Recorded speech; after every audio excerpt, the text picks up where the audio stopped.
You ask Tiger to solve. This deals with linear equations with one unknown. The final result is x equals 4. Let's solve it step by step. Group all x terms on the left side of the equation. Subtract x from both sides. Group like terms. Simplify the arithmetic.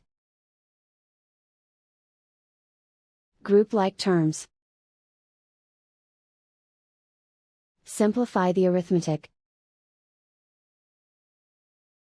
Group all constants on the right side of the equation.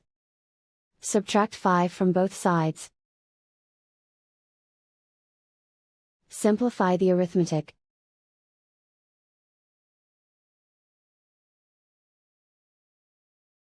Isolate the x.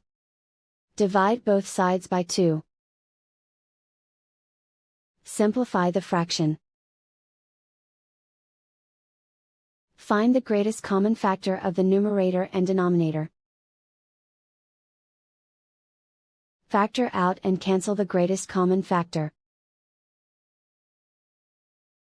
And so the final result is x equals 4.